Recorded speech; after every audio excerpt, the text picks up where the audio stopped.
back again. Now on your Sure Gel sheet, you will find the cooked jam and jelly directions. I've already made 2 batches and they look pretty good. So I'm making the final batch. I've measured out my juice. I have it in my saucepan. I have my lids in hot water with a little picker-upper here, some tongs to pick up the hot lids when I'll be ready for them. I've got my water bath ready. It's almost boiling, which is what I want. I keep my rack on the side. I have my jar lifters here. Got my rubber gloves because I probably will use them. So that's how I start. Now my saucepan is ready. It's got the juice measured out. It's 4.5 cups for this particular recipe of blackberry juice. I opened a box of Sure Gel. That's the powder.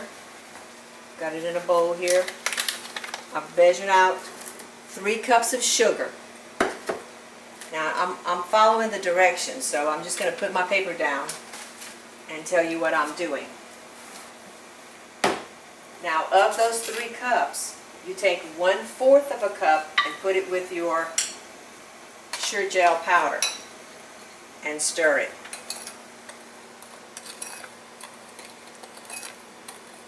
Okay. Set all that aside. Keep things out of your way. Okay, now put the juice on high. And I use a whisk to stir this up because it just mixes better, I think. So I'm putting the powder and that 1/4 cup of the sugar in with the juice when I turn it on. Put that aside. And with that, I'll put about 1/2 teaspoon of butter. And that butter is to keep the jelly from foaming up too much. It really keeps the foam down. Now, once I get this stirred well, I'm going to switch to a spoon because it's too short. When it starts a rolling boil, it's going to be too hot on my hand. Now also, I just want to say that between batches, I've washed out the pot, the spoons, you know, all my utensils. I've washed them out to make the next batch. Okay, this is well stirred, so I'm just going to put it in the sink. And I've got my longer handle spoon here. I've got my ladle ready to go. I've got my jars in the oven on a pan. And they're hot, very hot. I've got a pan here to put my jars on so that when I ladle the jelly into the jars, it won't spill all over the counter. It'll catch it. I've got my timer set on 1 minute, and you'll see why. Okay, I think that's good. Got my sugar ready.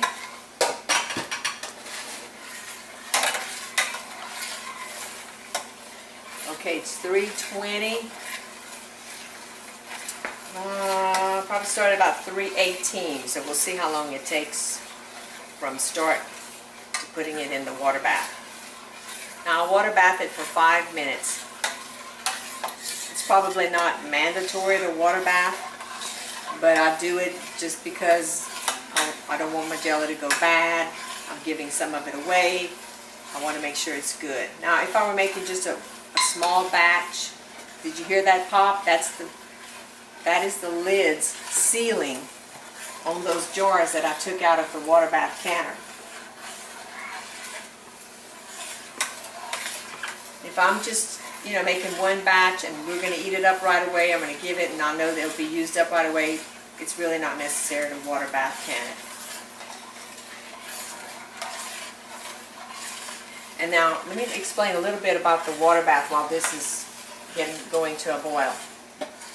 Once I get the jars in here, I'm going to put them in the water, and I want to make sure that water covers the jars. And that's for anything that you're water bathing. You want to cover the jars by about 1 inch of water. And you cover it and let it come to a boil again. And then you set your timer for whatever amount of time that they say to do that, to leave it in there. Some things it's a little longer than others, and certain altitudes it's a little longer than others. But for us here and for the jelly that I'm making, it's only 5 minutes. Now this is getting hot, and you can see it smoking up. I'm going to let it come to a rolling boil. And a rolling boil is a boil that you cannot stir down. And you'll see what that is in about a minute or less.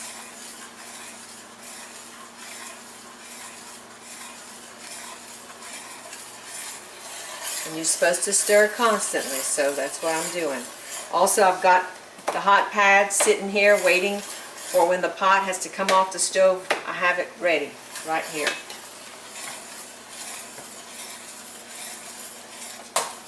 It's a good idea to have a glass ready or something to catch the excess jelly that won't fit in the jars that you've already got clean.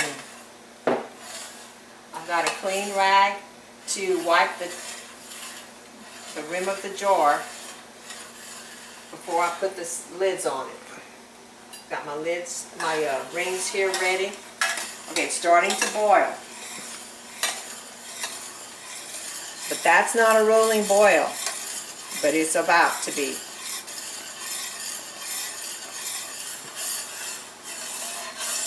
Okay, that's a rolling boil. So this is what you do. You put in the sugar. Okay? And you quickly stir it.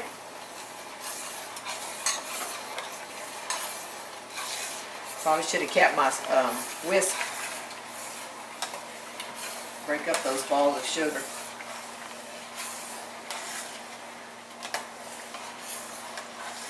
Okay, I think it's stirred up well.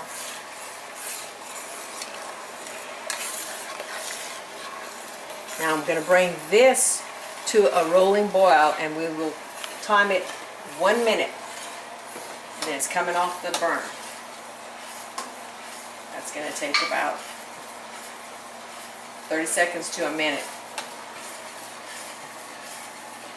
It's 3:24. What time did we start? 3:18. 4 minutes.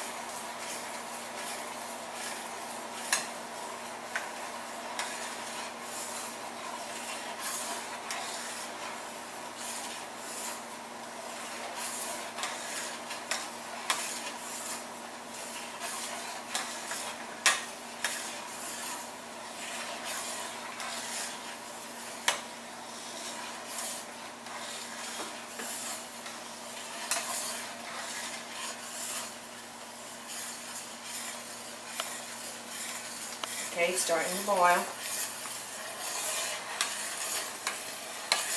I'm looking for the rolling boil. It's a boil that can't be stirred down. And I'll say we're there. I'll time it 1 minute.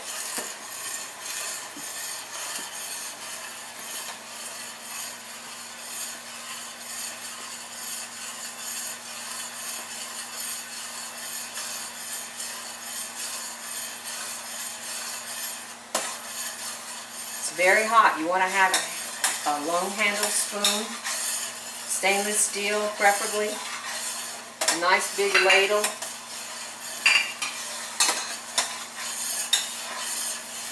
All the jars that I used for the last 2 batches were 1 cup jars, and I have a 1 cup in the oven and 2 pints, which is 5 cups, so that's what the recipe says. It will, 1 batch will make, although my first batch made 6 cups with a little leftover, and my second batch made 5 with a little leftover.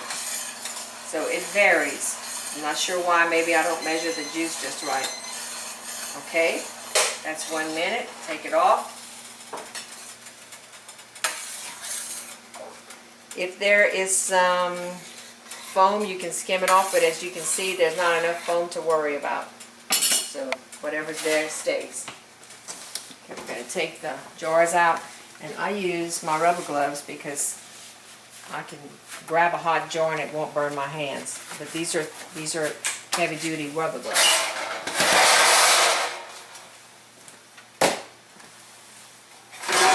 Take this out. Okay. I get it close to my pot. Got my little doohickey here. And here we go. That's a 1 cup scoop. Which is nice because you don't have to scoop so much. And what you want to do is fill it until about 1/4 to 1/8 from the top, which can be a little bit tricky. Try to get it over to the next jar without spilling all over the place. I like to take some out just so it's not in my way.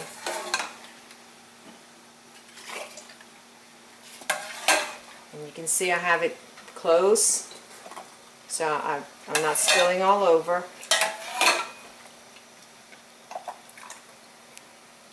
Although I've spilled lots over the years.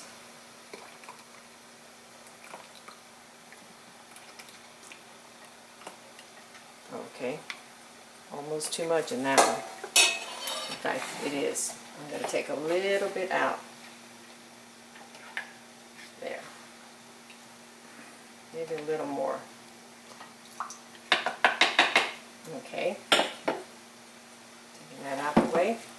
Now, I should have at least 1 cup. I'll have a little more than 1 cup. It's okay. We'll eat it soon.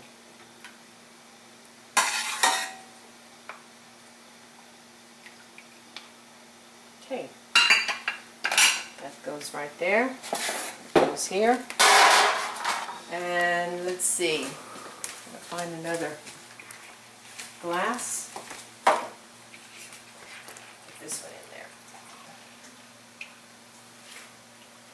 Really, I don't want to waste any of it.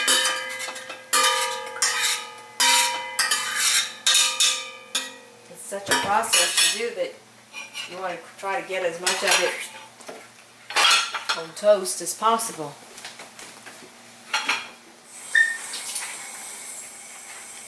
Okay, here's my clean rag I was telling you about. And that is to wipe the top of the jar. You want to make sure there's no jelly around the edges of this jar where the rubber is going to meet the top of that jar. And you want to make sure there are no cracks either. If you have any little crack, you can have air going in or out.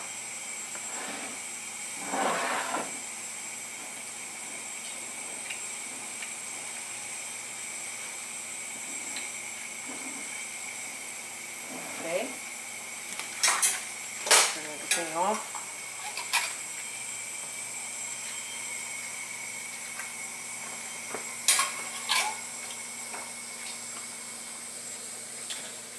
Turn it off.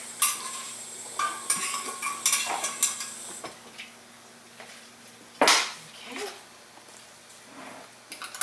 See, it's good to have gloves on because you can grab these hot jars and it doesn't burn you. It's a lot easier than trying to hold it with mitts or a rag. Okay, hand tight. All right, now we're going to the basket.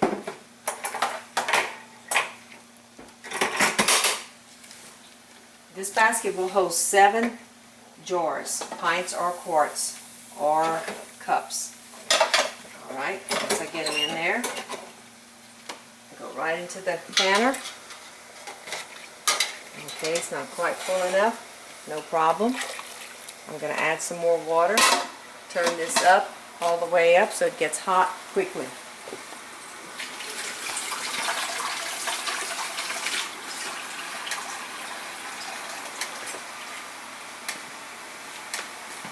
Kind of forgot I had pint jars too, so They're a little taller.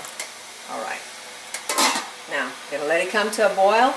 When it comes to a boil, I'll time it for 5 minutes. Cut it off, take them out, let them cool off. They'll be fine on the counter, and then I'll store them in the closet in the little boxes that they came in. I'll put the date on it and what it is, so I'll know what it is if I want to give some away or if we want to open it up and eat it on some toast. That's it.